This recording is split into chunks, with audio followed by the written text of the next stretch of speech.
அப்படியே மாங்காய் வாசம் அடிக்குது.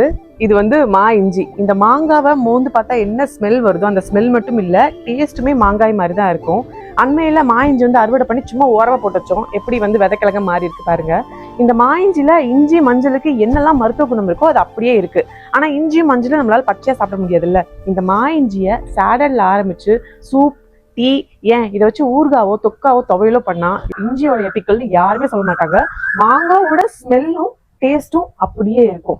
ரத்தத்தை சுத்திக்கிறதுல ஆரம்பிச்சு லிவர் டீடாக்சிகேஷன் ஆரம்பிச்சு கொலஸ்ட்ரால் கண்ட்ரோல் பண்றது, ஹார்ட் ஹெல்த் வரைக்கும் எல்லாத்துக்குமே இந்த மா இஞ்சி பயன்படும். கொஞ்சம் ஸ்பேஸ் இருக்கு, செடி வளர்க்கணும், ஆனா யூஸ்ஃபுல்லா இருக்கணும், 6 மாசத்துல அறுவடை பண்ணா இந்த மா இஞ்சி இந்த சீசன்ல பெஸ்ட் சாய்ஸ். இது வரைக்கும் நான் மா இஞ்சி சாப்பிட்டதே இல்ல. சாப்பிட்றதுக்கு எனக்கு சில கிராம்ஸ்ல கிலோஸ்ல மா இஞ்சி வேணும்னு நினைச்சாலும் இல்ல மா இஞ்சியோட இந்த மாதிரி முளைப்பெருக்கக்கூடிய விதக்கிழங்கு வேணும்னு நினைச்சாலும் சென்னை ஹப்ஸ்ல நீங்க வாங்கிக்கலாம். மேங்கோன்னு கமெண்ட் பண்ணுங்க, எங்களோட டீம் உங்களுக்கு இதோட லிங்க் அனுப்புவாங்க.